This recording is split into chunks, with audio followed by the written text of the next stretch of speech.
The complete work of Swami Vivekananda, Volume 5, Section 1, Epistles. 84.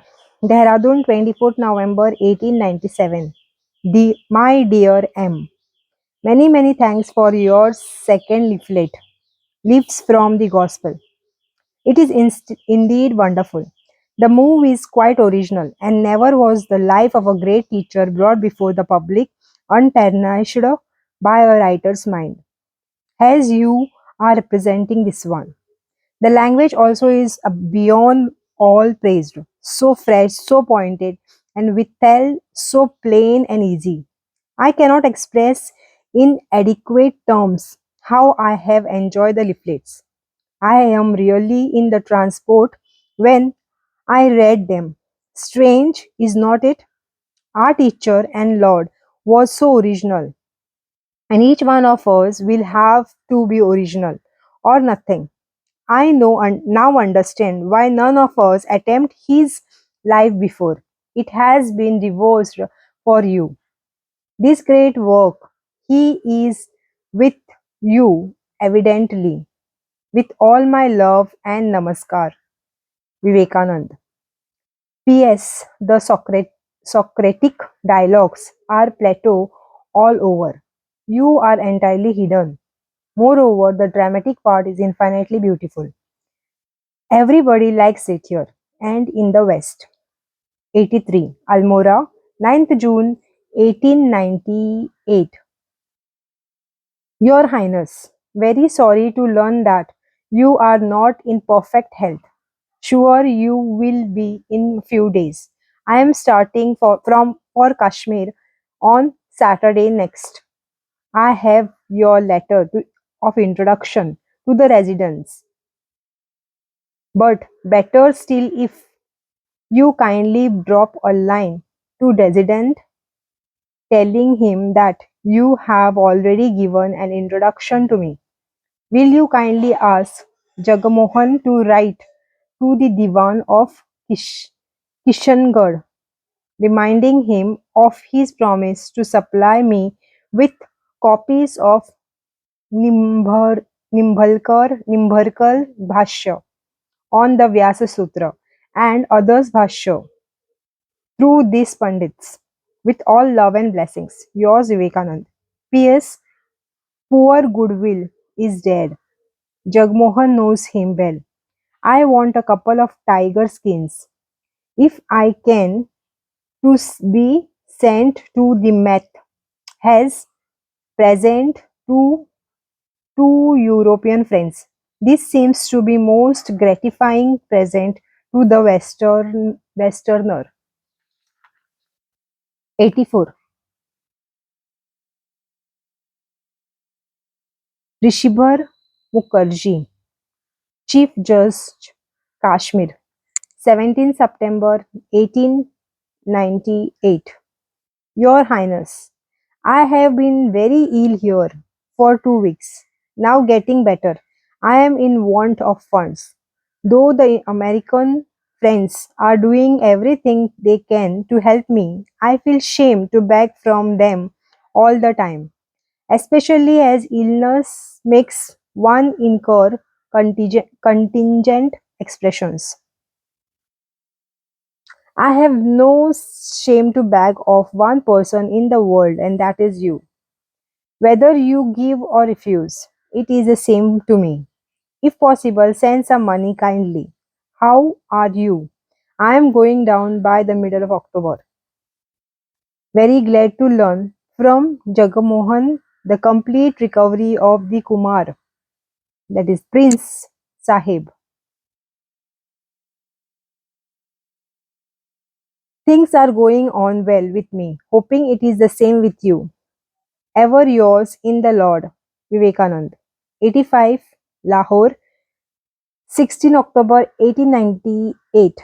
Your Highness, the letter that followed my wire gave the desired information. Therefore, I did not wire back about my health in reply to yours.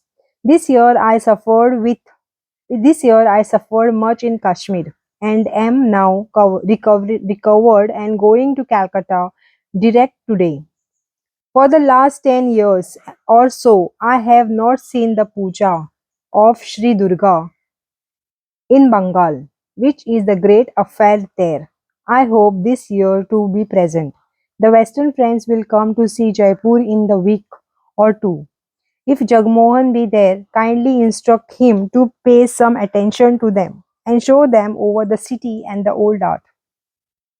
I leave instructions with my brother Sardanand, Saradanand to write to Mukherjee, Munshiji before they start for Jaipur. How are you and the prince? Ever has your usual praying for your welfare. I am your affectionately Vivekanand. P.S. My future address in Mutt, Bellur, Hohar district, Bengal. 86. Mutt, Bellur, Hohar district, Bengal. 26 October 1898. Your Highness, I am very, very anxious about your health. I had a great desire to look in on my way down, but my health failed completely, and I had to run down in all haste. There is some disturbance with my heart, I am afraid. However, I am very anxious to know about your health. If you like, I will come over to Khetri to see you. I am praying day and night for your welfare. Do not lose heart if anything befalls. Is your protection. The mother is your protection. Write me all about yourself. How is Kumar Sahib? With all love and everlasting blessings. Ever yours in Lord. Vivekanand. 87. The Mutt, Billur, Howard District, November 1898. Your Highness, very glad to learn that you and the Kumar are enjoying good health. As for me, my heart has become very weak. Change, I do not think, will do me any good. As for the last 14 years, I do not remember to have stopped at one place for 3 months at stretch. On the other hand, if by the some chance I can live for more months in one place, I hope it will be do me good. I do not mind this. However, I feel that my work in this life is done. Through good and evil, and pain and pleasure, my lifeboat has been dragged on. The one great lesson I was taught in that life is misery, nothing but misery. Mother knows what is best. Each one of us is in the hands of karma. It works itself out, and no nay. There is only one element in life which is worth having that at any cost, and that is love. Immense and infinite love, broad as a sky and deep as the ocean. This is the one great gain in life. Blessed is he who gets it. Ever yours in the Lord Vivekanand. 88 Mudbellur, 15 December 1898. Your Highness, your very kind letter received with the order of 500 on Mr. Dulichand. I am a little better now. Don't know whether this improvement will continue or not. Are you to be in Calcutta this winter? As I hear, many Rajas are coming to pay their respects to the new Viceroy. The Maharaja of Shikar is here. I learn from the papers already. Every praying for you and yours. Yours in the Lord Vivekanand. 89. Diogar Vaidyanath. 3rd January 1899. Dear Mother, some very important questions have been raised in your letter. It is not possible to answer them fully in the short note. Still, I reply to them as briefly as possible. First, Rishi, Muni, or God, none have a power to force an institution on the society. When the need of the time presses hard on it, society adopts certain customs for self preservation. Rishis have only recorded those customs. As a man often resorts even to such means as are good for the immediate self protection, but which are very injurious in the future. Similarly, society also not unfrequently saves itself for the time being, but this immediate means which contributes to its preservation turns out to be a terrible in the long run. For example, take the prohibition of the widow marriage in our country. Don't think that the rishis or a wicked man introduced the law pertaining to it, notwithstanding the desire of men to keep women completely under their control. They never could succeed in introducing those laws without betaking themselves to the aid of the social necessity of the time. Of this custom, 2 points should be specially observed. First, widow marriage takes place among the low classes. Second, among the higher classes, the number of women is greater than that of men. Now, if it be the rule of the marry to marry every girl, now if it be the rule to marry every girl, it is difficult enough to get one husband apiece. And then how? Then how to get in succession, two or three for each. Therefore, has society put one party under disadvantage, that is, it does not let her have a second husband, who has had one. If it did, one maid would have to go without a husband. On the other hand, widow marriage obtains in community. Therefore, as society puts one party under disadvantage, that is, it does not let her have a second husband who has had one. If it did, one maid would have to go without a husband. On the other hand, widow marriage obtained in communities having a great number of men than women has in their case the objection stated above does not exist. It is becoming more and more difficult in the West too for unmarried girls to get husbands. Similarly, in the case with the caste system and other social customs. So, if it is necessary to change any social custom, the necessity underlying it should be found out first of all, and by altering it, the custom will die of itself. Otherwise, no good will be done by condemnation or praise. Second, now the question is it now the question is it for the good of the public at large that social rules are framed or the society is formed? Many reply to this in the affirmative. Some again and again may hold that it is not so. Some men, being comparatively powerful, slowly bring all other under control, and by stratagem, force, or adroitness gain their own object. If this is true, what can be the meaning of the statement that there is a danger in giving liberty to ignorant? What again is the meaning of liberty? Liberty does not certainly mean the absence of obstacles in the path of misappropriation of wealth, etc., but by you and me. But it is a natural right to be allowed to use our own body, intelligence, or wealth according to our will, without doing any harm to others. And all the members of the society ought to have the same opportunity for obtaining wealth, education, and knowledge. The second question is those who say that it is ignorant and the poor be given liberty, that is, full right to their body, wealth, etc. And if their children have the same opportunity to better their conditions and acquire knowledge as those of rich and the highly situated, they would become pupils. So they say this for the good of this society or blinded by their selfishness. In England too, I have heard who will serve us if the lower classes get educated. For the luxury of the handful of rich, let millions of men and women remain submerged in the hell of what and of want and abysmal depth of ignorance. For if they get wealth and education, society will be upset. Who constitutes society? The millions of or you, I, and few others of the upper class. Again, Even if the latter even if the latter be true, what ground is there for our vanity that we lead others? Are we omniscients? One should raise the self by self. Let each one work out one's own salvation. Freedom in all matters, that is, advance towards mukti, is the worthiest gain of man.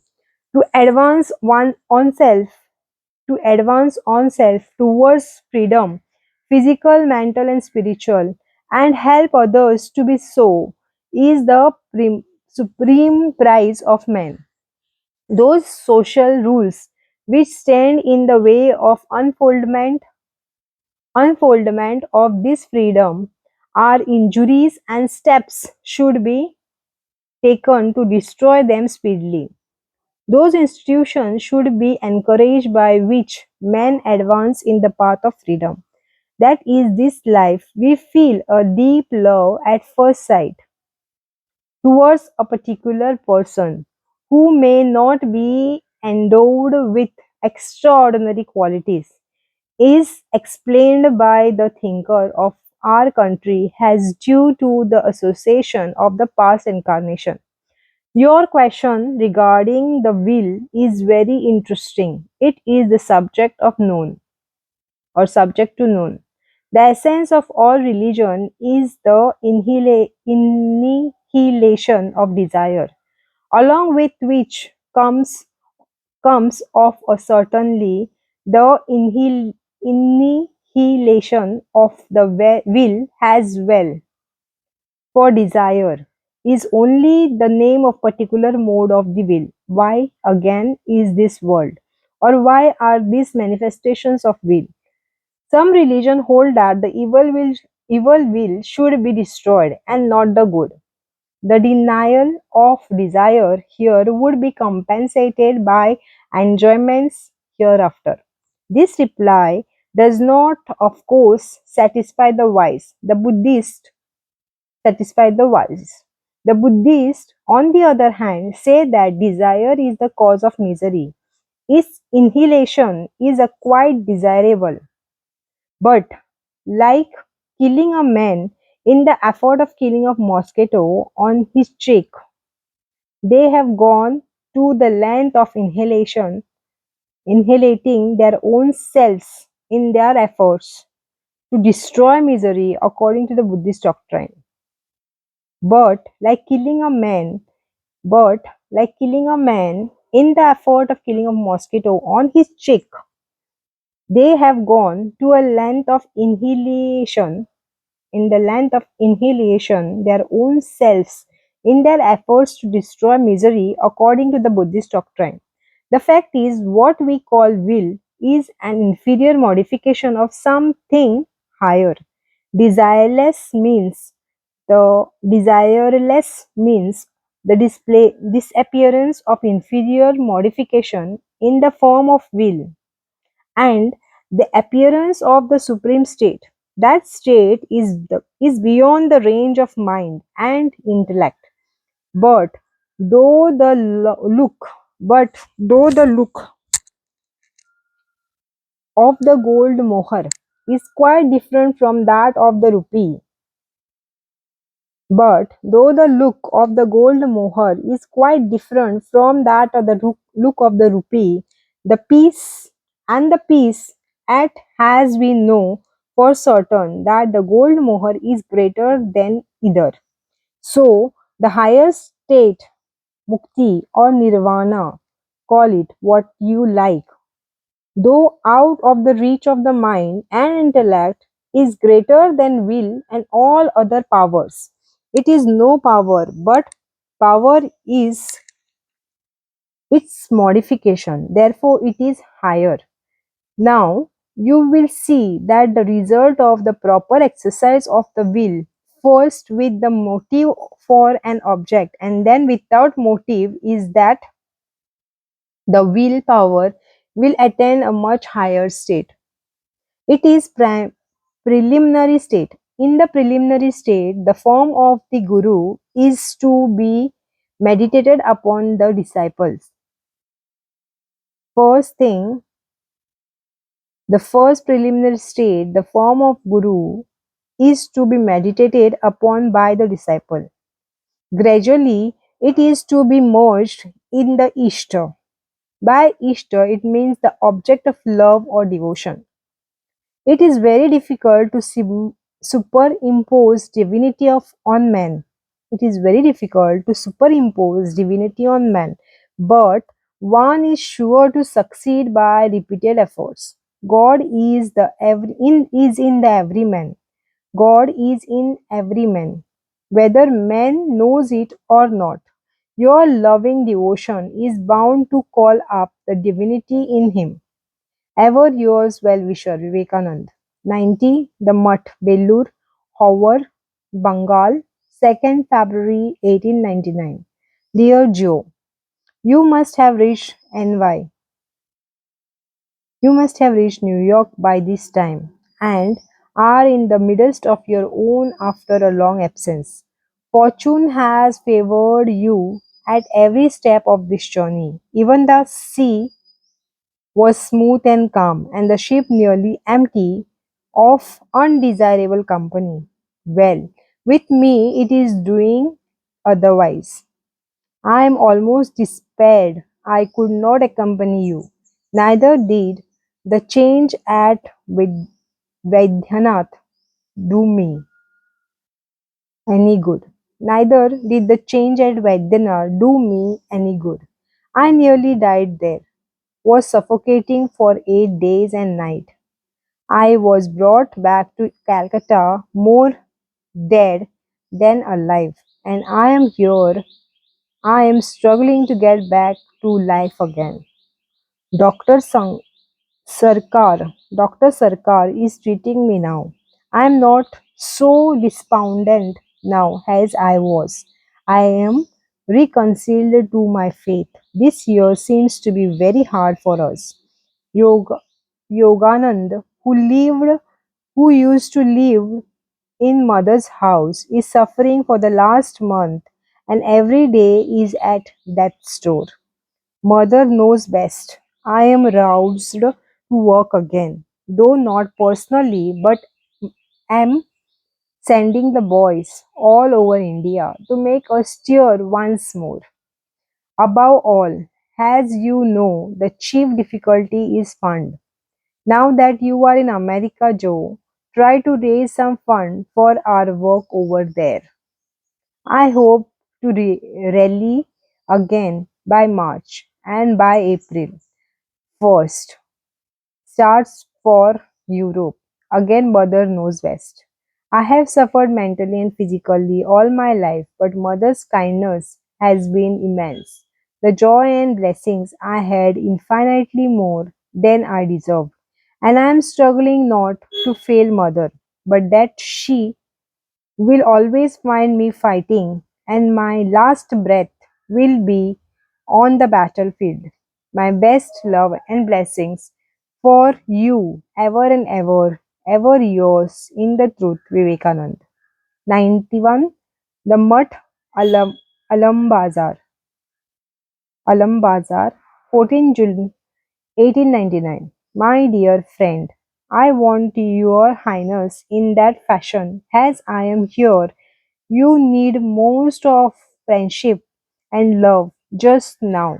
I wrote you a letter a few weeks ago, but could not get news of yours. Hope you are in splendid health now. I am starting for England again on 20th this month. I hope also to benefit somewhat by the sea voyage. May you be protected from all dangers, and may all the blessings ever attend you. I am yours in love, Vivekanand. P.S. To Jagmohan, my love and goodbye. 92.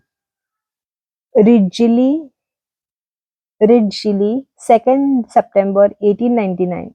Dear, life is a series of fight and illusionment, disillusionments. The secret of life is not enjoyment, but education through experience.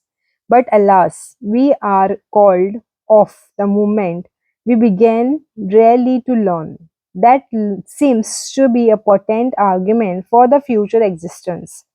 Everywhere it is better to have a whirlwind come over the work that clears the atmosphere and makes and gives us a true insight into the nature of things. It is begun anew, but on adamantine foundations. Yours with best wishes, Vivekanand. 93, Mert Bellur, 26 December 1900. Dear Shashi, I got all the news from your letter. If your health is bad, then certainly you should not come here. And also, I am going to Mayavati tomorrow. It is absolutely necessary that I should go there once. If Alasanga comes here, he will have to wait my return. I do not know what those were here. I do not know what those here are deciding about Kanya. I shall return shortly from Almora, and then I may be able to visit Madras. From Vaniyambani, from Vaniyambani, I have received blessings, and then tell them that on my way to Madras, I shall surely visit them. Give my love to all. Don't work too hard. All is well here. Your affectionately, Vivekanand. 94. Prabhuda Bharat Office, Advait Ashram, Mayavati by Almora, Kumon, Himalayas, 6 Jan 1901. My dear mother, I send you forth with a translation of the Nasadhya hymns.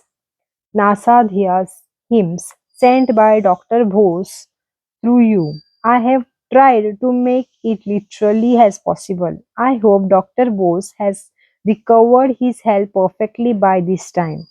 Mrs. Sevier is a strong woman and has borne her loose quietly and bravely. She is coming over to England in April, and I am going over with her.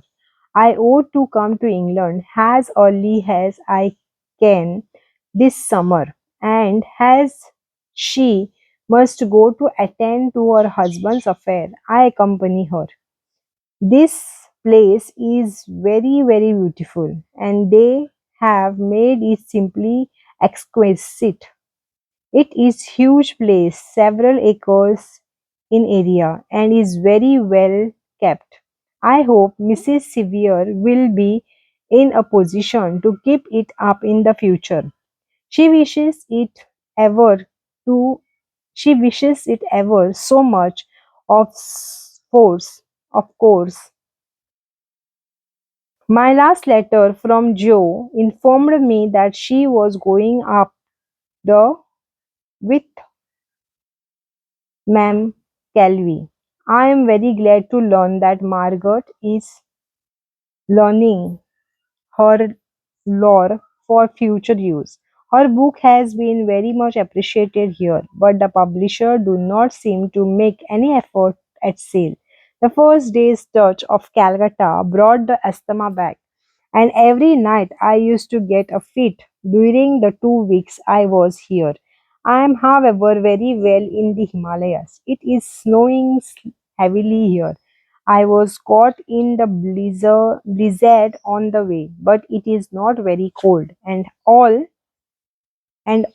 this exposure to snow for 2 days on my way here seems to have done me a world of good. Today I today I walked over the snow uphill about a mile, seeing Mrs. Sevier's land. She has made beautiful roads all over, plenty of gardens, fields, orchards, and large forests, all in her land. The living houses are so simple and so clean and so pretty, and above all, so suited for the purpose. Are you going to America soon? If not, I hope to see you in London in 3 months. Kindly give my best wishes to Miss o'clock, o'clock, o'clock, and kindly convey my undying love to Miss Mueller the next time you see her. So too sturdy, so too sturdy. I have seen my mother, my cousin, and all my people in Calcutta. Kindly send the remittance you send my cousin to me in my name so that I shall cash the check and give her the money. Saradanand and Ramanand and rest were well in the mud when I last left them. All here send love. Ever yours, loving son Vivekanand. P.S. Kali has taken two sacrifice. The cause has already two European Martins. Now it is going to rise up splendidly. My love to Alberta and Mrs. Vaughan. The snow is lying all round 6 inch deep. The sun is bright and glorious, and now it is the midst of the day. We are sitting outside reading, and the snow all about us. The winter here is very mild in spite of snow. The air is dry and balmy, and the water beyond all rised, and the water beyond here, and the water beyond all praised.